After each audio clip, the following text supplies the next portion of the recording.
आज आपण बृहन्मुंबई महानगरपालिकेने 1 जुलै 2026 रोजी जारी केलेल्या अत्यंत महत्त्वाच्या कॉम्प्रिहेन्सिव्ह पॉलिसी गाईडलाईन्सबद्दल सविस्तर माहिती घेणार आहोत. हे परिपत्रक मुंबईतील महापालिका भाडेकरू मालमत्तांच्या पुनर्विकासासाठी एक समान, पारदर्शक आणि वेळबद्ध प्रक्रिया निश्चित करते. पूर्वी पुनर्विकासासाठी वेगवेगळे नियम, विविध विभागांच्या मंजुरी आणि स्पष्ट धोरणाचा अभाव असल्यामुळे अनेक प्रकल्प वर्षानुवर्ष रखडत होते.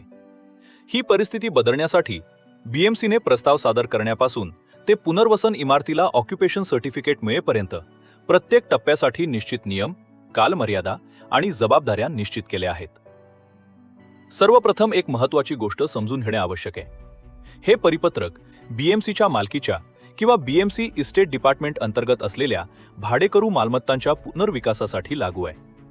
त्यामुळे तुमची मालमत्ता या श्रेणीत येते का हे तपासणे अत्यंत आवश्यक आहे. जर संबंधित मालमत्तेची नोंदणीकृत सहकारी गृहनिर्माण संस्था अस्तित्वात नसेल तर सर्वप्रथम प्रपोज्ड कोऑपरेटिव्ह हाऊसिंग सोसायटी स्थापन करावी लागेल. यासाठी किमान 51% मूळ भाडेकरू सदस्य असणे आवश्यक आहे. त्यानंतर 2/3 बहुमताने चीफ प्रमोटरची निवड करून रजिस्ट्रारकडे सोसायटीचे नाव आरक्षित करावे लागेल. या संपूर्ण प्रक्रियेची योग्य नोंद ठेवणे आवश्यक असून यामुळे काही व्यक्तींनी स्वतःच्या फायद्यासाठी सोसायटी स्थापन करण्यावर नियंत्रण ठेवण्याचा प्रयत्न करण्यात आला आहे. यानंतर पुनर्विकासाचा निर्णय घेण्यासाठी विशेष सर्वसाधारण सभा घेणे बंधनकारक आहे. या सभेची नोटीस किमान 7 दिवस आधी देणे आवश्यक असून 2/3 कोरम पूर्ण असणे गरजेचे आहे. विशेष म्हणजे या सभेचे व्हिडिओ रेकॉर्डिंग करणे आता अनिवार्य करण्यात आले आहे. त्याचबरोबर उपस्थिती पत्रक, मिनिट्स आणि मंजूर ठराव व्यवस्थित जतन करणे आवश्यक आहे. यामुळे भविष्यात आम्हाला माहिती नव्हती किंवा ठराव बनावट आहे अशा वादांवर मोठ्या प्रमाणात नियंत्रण येईल. सोसायटीनं पुढील टप्प्यात पात्र आर्किटेक्ट आणि डेव्हलपर यांची नियुक्ती करावी लागते. आर्किटेक्ट हा केवळ नकाशा तयार करणारा नसून प्लॉटची मोजणी करणं, DCPR 2034 नुसार उपलब्ध FSI तपासणं, पुनर्वसनासाठी आवश्यक क्षेत्र निश्चित करणं आणि सर्व तांत्रिक नकाशे व कागदपत्र तयार करणं ही त्याची जबाबदारी असते. डेव्हलपर निवडताना फक्त जास्त कॉर्पस फंड किंवा आकर्षक ऑफर पाहण्यापेक्षा त्याची आर्थिक क्षमता, अनुभव आणि यापूर्वी पूर्ण केलेल्या प्रकल्पांचा सखोल अभ्यास करणं आवश्यक असल्याचे या परिपत्रकात स्पष्ट करण्यात आले आहे. प्रस्ताव सादर करताना general body resolution, development agreement, power of attorney, architect आणि developer appointment letter, property card, CTS plan, total station survey, superimposed plan, demand register, rent register, भाडेकरूंची यादी आणि इतर आवश्यक प्रमाणपत्रांसह सर्व कागदपत्र सादर करावी लागतील. अपूर्ण प्रस्ताव स्वीकारले जाणार नाहीत. त्यामुळे सुरुवातीपासूनच संपूर्ण कागदपत्रांची तयारी करणं आवश्यक आहे. सर्व कागदपत्र एस्टेट डिपार्टमेंटकडे सादर केल्यानंतर संबंधित अधिकारी प्रस्तावाची प्राथमिक छाननी करतात. प्रस्ताव पूर्ण आहे का? जमीन बीएमसीच्या मालकीची आहे का? सर्व कागदपत्र वैध आहेत का? आणि सोसायटीची प्रक्रिया नियमानुसार पार पडली आहे का याची पडताळणी केली जाते. काही त्रुटी आढळल्यास त्या दुरुस्त करण्याची संधी दिली जाते. यानंतर पुनर्विकासातील सर्वात महत्त्वाचा टप्पा म्हणजे इन्व्हेंटरी व्हेरिफिकेशन सुरू होतो. या प्रक्रियेमध्ये प्रत्येक खोलीची प्रत्यक्ष पाहणी केली जाते. मूळ भाडेकरू कोण आहे? त्याचे वारस कोण आहेत? प्रत्यक्ष वापर कोण करतो? जागा निवासी आहे की व्यावसायिक? कार्पेट एरिया किती आहे? तसेच कोणते बांधकाम अधिकृत आणि कोणते अनधिकृत आहे याची सविस्तर पडताळणी केली जाते. त्यानंतर ड्राफ्ट इन्व्हेंटरी प्रसिद्ध करून हरकती मागवल्या जातात आणि सर्व हरकतींचा विचार करून फायनल इन्व्हेंटरी तयार केली जाते. भविष्यातील पुनर्वसनासाठी ही फायनल इन्व्हेंटरी सर्वात महत्त्वाचा आधार ठरते. इन्व्हेंटरी नंतर कन्सेंट व्हेरिफिकेशन प्रक्रिया केली जाते. यामध्ये प्रत्येक भाडेकरूची ओळख तपासली जाते, त्याचा फोटो घेतला जातो आणि आवश्यक असल्यास व्हिडिओ रेकॉर्डिंग करून समितीसमोर त्याची संमती निश्चित केली जाते. यामुळे बनावट संमतीपत्र किंवा जबरदस्तीने घेतलेल्या संमतीचे प्रकार कमी होण्यास मदत होईल. जर सर्व संमतीपत्र सब रजिस्ट्रार कार्यालयात विधिवत नोंदणीकृत असतील तर काही प्रकरणांमध्ये स्वतंत्र कन्सेंट व्हेरिफिकेशनची आवश्यकता राहणार नाही. यानंतर ॲनेक्शर 2 तयार करण्यात येते. यामध्ये अंतिम पात्र भाडेकरूंची यादी, त्यांचे क्षेत्रफळ, वापराचा प्रकार आणि पुनर्वसनासाठीची पात्रता अधिकृतरित्या निश्चित केली जाते. पुढील संपूर्ण पुनर्विकास प्रक्रिया याच ॲनेक्शर 2 वर आधारित असते. या परिपत्रकात डेव्हलपरच्या आर्थिक पात्रतेवर विशेष भर देण्यात आला आहे. डेव्हलपरला मागील 3 वर्षांचे income tax returns, audited balance sheet, chartered अकाउंटंटकडून लिक्विड नेटवर्थ सर्टिफिकेट, चालू आणि पूर्ण झालेल्या प्रकल्पांची माहिती, ब्लॅक लिस्टिंग नसल्याचे प्रमाणपत्र आणि संपूर्ण प्रकल्प पूर्ण करण्यासाठी आवश्यक निधीची माहिती सादर करावी लागेल. यामुळे आर्थिकदृष्ट्या कमकुवत किंवा अनुभव नसलेल्या डेव्हलपरमुळे प्रकल्प अडकण्याची शक्यता कमी होईल. त्यानंतर प्रस्ताव टेक्निकल स्क्रुटिनी कमिटी TFSC समोर सादर केला जातो. ही समिती DCPR 2034 चे पालन, FSI ची गणना, पुनर्वसन क्षेत्र, सेल एरिया, BMCचा हिस्सा, रिझर्वेशन, आर्थिक व्यवहार्यता आणि कायदेशीर बाबींची सखोल तपासणी करते. आवश्यक असल्यास रेग्युलेशन 33(7) किंवा रेग्युलेशन 33(9) अंतर्गत योग्य पर्याय निश्चित केला जातो. याच टप्प्यावर ॲनेक्शर A मध्ये प्रकल्पाचा तांत्रिक सारांश, ॲनेक्शर B मध्ये FSI, rehab area, sale area आणि BMC शेअरची गणना, तर ॲनेक्शर C मध्ये डेव्हलपरची फायनान्शियल केपेबिलिटी नमूद केली जाते. या सर्व ॲनेक्शर्स मंजुरीसाठी अत्यंत महत्त्वाच्या आहेत. TFSC आणि इतर आवश्यक मंजुरीनंतर संबंधित प्रकल्पासाठी लेटर ऑफ इंटेंट LOI जारी केले जाते. मात्र LOI म्हणजे अंतिम बांधकाम परवानगी नसून त्यामध्ये नमूद केलेल्या सर्व अटी पूर्ण केल्यानंतरच पुढील परवानग्या मिळतात. LOI मिळाल्यानंतर डेव्हलपरला पुनर्वसन खर्चाच्या ठराविक टक्केवारीची परफॉर्मन्स बँक गॅरंटी जमा करावी लागते. जर डेव्हलपरने नियमांचे उल्लंघन केले किंवा प्रकल्प अर्धवट सोडला तर BMC ही बँक गॅरंटी जप्त करू शकते. यामुळे भाडेकरूंच्या हिताचे संरक्षण करण्याचा प्रयत्न करण्यात आलाय. या परिपत्रकातील आणखी एक महत्त्वाची तरतूद म्हणजे एस्क्रो अकाउंट आणि ट्रान्झिट रेंट. डेव्हलपरने PSU बँकमध्ये स्वतंत्र एस्क्रो अकाउंट उघडून सुरुवातीलाच 2 वर्षांचे ट्रान्झिट रेंट जमा करणे आवश्यक आहे. तसेच पुढील वर्षांसाठी इच्छ्यक आर्थिक व्यवस्था असल्याचंही दाखवावे लागेल. यामुळे पुनर्विकासादरम्यान भाडेकरूंना वेळेवर भाडे मिळण्याची अधिक खात्री निर्माण होते. जुनी इमारत पाडण्यासाठी देखील आता स्पष्ट नियम करण्यात आले आहेत. LOI मिळाल्यानंतर आवश्यक आर्थिक अटी, ट्रान्झिट रेंट, एस्क्रो अकाउंट आणि इतर सर्व मंजुरी पूर्ण झाल्यानंतरच पाडकामाची परवानगी दिली जाईल. त्यानंतर डेव्हलपर बिल्डिंग प्रपोजल विभागाकडून प्रथम IOD इंटिमेशन ऑफ डिसअप्रुव्हल प्राप्त करेल. IOD मधील सर्व अटी पूर्ण केल्यानंतरच कमेन्समेंट सर्टिफिकेट CC मिळेल आणि त्यानंतरच प्रत्यक्ष बांधकाम सुरू करता येईल. आता CC मिळाल्यानंतरची प्रक्रिया: पुनर्वसन इमारतीचे बांधकाम, फ्लॅट वाटप, ऑक्युपेशन सर्टिफिकेट, डेव्हलपर चेंज, प्रकल्पातील विलंब आणि या परिपत्रकातील उर्वरित सर्व महत्त्वाच्या तरतुदी समजून घेऊया. कमेन्समेंट सर्टिफिकेट मिळाल्यानंतर विकासकाला प्रत्यक्ष बांधकाम सुरू करता येते. मात्र या परिपत्रकाचा सर्वात महत्त्वाचा उद्देश म्हणजे सर्वप्रथम पात्र भाडेकरूंना त्यांच्या पुनर्वसनाची घरं मिळाली पाहिजेत. त्यामुळे विकासकानं पुनर्वसन इमारतीचे काम प्राधान्यानं पूर्ण करणं बंधनकारक करण्यात आले आहे.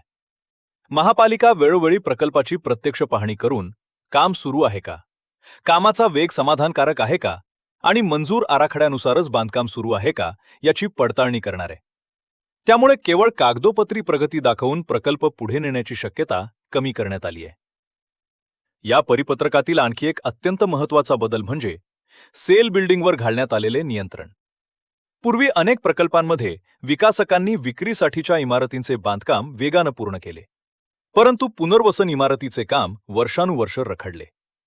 त्यामुळे मूळ भाडेकरूंना दीर्घकाळ भाड्याच्या घरात राहावे लागले. ही परिस्थिती टाळण्यासाठी आता पुनर्वसन इमारतीच्या कामाच्या प्रगतीनुसारच सेल बिल्डिंगला पुढील कमेन्समेंट सर्टिफिकेट किंवा इतर मंजुरी दिली जाणार आहे. म्हणजेच पुनर्वसन पूर्ण होण्यापूर्वी विक्रीच्या इमारतीवर पूर्ण लक्ष केंद्रित करता येणार नाही. हा नियम भाडेकरूंच्या हितासाठी अत्यंत महत्त्वाचा मानला जात आहे. पुनर्वसन इमारतीचे काम पूर्ण झाल्यानंतर ऑक्युपेशन सर्टिफिकेट म्हणजेच OC साठी अर्ज केला जाईल. मात्र OC देण्यापूर्वी महापालिका अनेक बाबींची सखोल तपासणी करेल.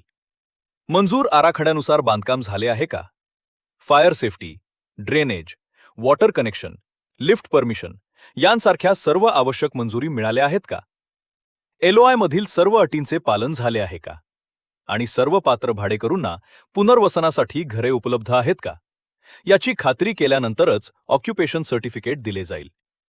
यामुळे अपूर्ण किंवा नियमबाह्य प्रकल्पांना OC मिळण्यावर नियंत्रण राहील. ऑक्युपेशन सर्टिफिकेट मिळाल्यानंतर पात्र भाडेकरूंना नवीन घरांचे वाटप सुरू होईल. जर सर्व सदस्यांची एकमतानं संमती असेल तर सोसायटी ठरावानुसार फ्लॅट वाटप करू शकते. परंतु वाद निर्माण झाल्यास किंवा सर्वांची संमती नसल्यास महापालिकेच्या देखरेखीखाली संगणकीकृत लॉटरीद्वारे फ्लॅट वाटप केले जाईल. या प्रक्रियेमुळे पक्षपात, मनमानी किंवा गैरव्यवहार होण्याची शक्यता कमी करण्याचा प्रयत्न करण्यात आला आहे. या परिपत्रकात कॉर्पस फंडबाबतही स्पष्ट भूमिका घेण्यात आली आहे. विकासकाने करारानुसार निश्चित केलेला कॉर्पस फंड सोसायटीच्या खात्यात जमा करणे आवश्यक आहे. हा निधी भविष्यातील इमारतीची देखभाल, दुरुस्ती आणि सोसायटीच्या आर्थिक स्थैर्यासाठी वापरला जाईल. जर विकासकाने कॉर्पस फंड जमा केला नाही तर त्याचा परिणाम पुढील मंजुरी किंवा ऑक्युपेशन सर्टिफिकेट प्रक्रियेवर होऊ शकतो.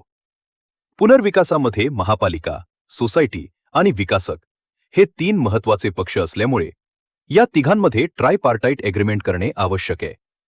या करारामध्ये प्रत्येक पक्षाचे अधिकार, जबाबदाऱ्या, आर्थिक अटी, प्रकल्प पूर्ण करण्याची मुदत, नियमांचे उल्लंघन झाल्यास होणारी कारवाई आणि इतर सर्व महत्त्वाच्या अटी स्पष्टपणे नमूद केल्या जातात. हा करार नोंदणीकृत असणे बंधनकारक असून तो संपूर्ण पुनर्विकास प्रक्रियेचा कायदेशीर आधार मानला जातो. जमीन महापालिकेच्या मालकीची असल्यामुळे पुनर्विकासानंतर सोसायटीला स्वतंत्र लीज एग्रीमेंट करावा लागतो. या करारामध्ये लीज पिरियड, लीज रेंट, नूतनीकरणाची प्रक्रिया, जमिनीचा वापर तसेच महापालिकेचे अधिकार याबाबत स्पष्ट अटी नमूद करण्यात येतात. त्यामुळे पुनर्विकासानंतर इमारत सोसायटीकडे असली तरी जमीन थेट सोसायटीच्या मालकीची होत नाही, तर लीजच्या अटी लागू राहतात. या परिपत्रकामध्ये प्रत्येक टप्प्यासाठी निश्चित प्रोजेक्ट टाइमलाईन देण्यात आली आहे. LOI नंतर आवश्यक अटी पूर्ण करणे, IOD मिळवणे, कमॉन्समेंट सर्टिफिकेट घेणे, प्रत्यक्ष बांधकाम सुरू करणे, पुनर्वसन इमारत पूर्ण करणे आणि ऑक्युपेशन सर्टिफिकेट मिळवणे या प्रत्येक टप्प्यासाठी निश्चित कालमर्यादा ठरवण्यात आली आहे. यामागचा उद्देश म्हणजे प्रकल्प अनिश्चित काळासाठी रखडू नयेत. याच संदर्भात वर्किंग पिरियड आणि नॉन वर्किंग पिरियड ही महत्त्वाची संकल्पना स्पष्ट करण्यात आली आहे. प्रकल्पाचा विलंब मोजताना प्रत्येक दिवस विकासकाच्या जबाबदारीत धरला जाणार नाही. जर न्यायालयीन स्थगिती, शासनाचं निर्बंध, फोर्स मजेर परिस्थिती किंवा इतर वैध कारणांमुळे काम थांबले असेल तर तो कालावधी नॉन वर्किंग पिरियड म्हणून विचारात घेतला जाऊ शकतो. उर्वरित कालावधी वर्किंग पिरियड म्हणून मोजला जाईल. त्यामुळे योग्य कारणामुळे विलंब झालेल्या प्रकल्पांवर अन्याय होणार नाही. जर विकासकाकडे विलंबाची योग्य कारणं असतील तर त्याला प्रकल्पासाठी मुदतवाढ मिळू शकते. मात्र त्यासाठी आवश्यक पुरावे आणि कागदपत्रे सादर करावी लागतील. महापालिका प्रत्येक प्रकरणाची स्वतंत्र तपासणी करूनच मुदतवाढ मंजूर करेल. निष्काळजीपणा किंवा विनाकारण झालेल्या विलंबाला मुदतवाढ दिली जाणार नाही. विकासकानं विनाकारण प्रकल्प रखडवला किंवा वेळेत काम पूर्ण केले नाही तर त्याच्यावर डिले पेनल्टी आकारण्यात येईल. आवश्यक असल्यास परफॉर्मन्स बँक गॅरंटी जप्त करण्याची कारवाईही केली जाऊ शकते. त्यामुळे विकासकावर वेळेत प्रकल्प पूर्ण करण्यासाठी आर्थिक जबाबदारी राहणार आहे. जर विकासकानं काम सुरू केले नाही, LOI मधील अटींचे उल्लंघन केले, आवश्यक आर्थिक अटी पूर्ण केल्या नाहीत किंवा प्रकल्प गंभीरपणे रखडवला तर महापालिका LOI कॅन्सलेशनची प्रक्रिया सुरू करू शकते. मात्र त्याआधी विकासकाला शो कॉज नोटीस देऊन त्याचे म्हणणं मांडण्याची संधी दिली जाईल. नैसर्गिक न्यायाच्या तत्वानुसार ही प्रक्रिया पार पाडली जाईल. डेव्हलपर चेंजबाबत या परिपत्रकात स्वतंत्र नियम देण्यात आले आहेत. जर विद्यमान विकासकानं NOC दिली आणि सोसायटीनं आवश्यक बहुमतानं नवीन विकासकाची निवड केली तर आवश्यक शुल्क, कागदपत्र आणि नवीन करार पूर्ण करून नवीन विकासकाला प्रकल्प देण्याची परवानगी मिळू शकते. मात्र जर जुना विकासक NOC देत नसेल तर सोसायटीला थेट नवीन विकासक नेमता येणार नाही. अशा परिस्थितीत महापालिका संपूर्ण प्रकरणाची तपासणी करेल. आवश्यक असल्यास जुने LOI रद्द करून नवीन प्रक्रिया सुरू केली जाईल आणि काही प्रकरणांमध्ये नवीन विकासकाची निवड टेंडर प्रोसेसद्वारेही केली जाऊ शकते. यामुळे डेव्हलपर चेंज प्रक्रियेमध्ये पारदर्शकता आणि कायदेशीर स्पष्टता येण्याचा प्रयत्न करण्यात आलाय. जर जुन्या विकासकानं काही प्रमाणात काम पूर्ण केले असेल किंवा त्याचा आर्थिक खर्च झाला असेल तर त्याचे मूल्यांकन करून आवश्यकतेनुसार नुकसान भरपाई देण्याचाही विचार केला जाऊ शकतो. त्यामुळे विकासकाचे कायदेशीर हक्क आणि सोसायटीचे हित यामध्ये समतोल राखण्याचा प्रयत्न करण्यात आलाय. या परिपत्रकात डिफॉल्टिंग डेव्हलपर्स विरोधात कठोर भूमिका घेण्यात आली आहे. वारंवार नियमांचे उल्लंघन करणारे, प्रकल्प अर्धवट सोडणारे, आर्थिक फसवणूक करणारे किंवा महापालिकेच्या अटींचे पालन न करणारे विकासक भविष्यातील प्रकल्पांसाठी अपात्र ठरू शकतात. यामुळे जबाबदार आणि सक्षम विकासकांनाच संधी मिळावी, हा या तरतुदीमागील उद्देश आहे. हे परिपत्रक केवळ नवीन प्रस्तावांपुरते मर्यादित नाही. ज्या प्रकल्पांमध्ये पुढील मंजुरी बाकी आहे, त्या अनेक सुरू असलेल्या प्रकल्पांनाही नवीन नियमांनुसार प्रक्रिया पूर्ण करावी लागू शकते. त्यामुळे सध्या पुनर्विकास सुरू असलेल्या सोसायट्यांनीही या परिपत्रकाचा सखोल अभ्यास करणं अत्यंत आवश्यक आहे. या परिपत्रकासोबत विविध ॲनेक्शर्स आणि फॉर्मॅट्स देखील देण्यात आले आहेत. अर्जाचे नमुने, प्रमाणपत्र, संमतीपत्र, पडताळणीची कागदपत्र, आर्थिक माहिती, विकासकाची पात्रता आणि भाडेकरूंची माहिती यांसारख्या सर्व आवश्यक दस्तऐवजांचे स्वरूप निश्चित करण्यात आले आहे. त्यामुळे कोणताही प्रस्ताव तयार करताना या ॲनेक्शर्सचे पालन करणं अत्यावश्यक आहे. या संपूर्ण परिपत्रकाचा विचार केला तर काही महत्त्वाचे बदल स्पष्टपणे दिसून येतात.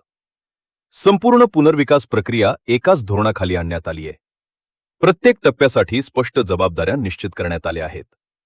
व्हिडिओ रेकॉर्डिंग आणि कन्सेंट व्हेरिफिकेशन अनिवार्य करण्यात आले आहे. डेव्हलपरची आर्थिक पात्रता महत्त्वाची ठरवण्यात आली आहे. एस्क्रो अकाउंट आणि ट्रान्झिट रेंटला कायदेशीर संरक्षण देण्यात आले आहे. रिहॅबिलिटेशन बिल्डिंगला सेल बिल्डिंगपेक्षा प्राधान्य देण्यात आले आहे. प्रत्येक टप्प्यासाठी प्रोजेक्ट टाइमलाईन निश्चित करण्यात आली आहे. विलंब झाल्यास दंड आणि LOI कॅन्सलेशनची तरतूद करण्यात आली आहे. तसेच डेव्हलपर चेंज आणि डिफॉल्टिंग डेव्हलपर संदर्भातही स्पष्ट नियम तयार करण्यात आले आहेत. मित्रांनो, हे परिपत्रक केवळ नवीन नियमांचा संच नाही, तर महापालिका भाडेकरू मालमत्तांच्या पुनर्विकासासाठी एक संपूर्ण मार्गदर्शक धोरण आहे. यामध्ये सोसायटी, भाडेकरू, विकासक आणि महापालिका या सर्वांच्या जबाबदाऱ्या स्पष्ट करण्यात आल्या आहेत. या नियमांचे योग्य प्रकारे पालन झाले तर पुनर्विकासातील विलंब, वाद, आर्थिक अडचणी आणि अनिश्चितता मोठ्या प्रमाणात कमी होऊ शकते. मात्र प्रत्येक पुनर्विकास प्रकल्पाची परिस्थिती वेगळी असते. त्यामुळे कोणताही निर्णय घेण्यापूर्वी संबंधित परिपत्रक, DCPR 2034, लागू कायदे आणि तज्ज्ञांचा सल्ला घेणं आवश्यक आहे.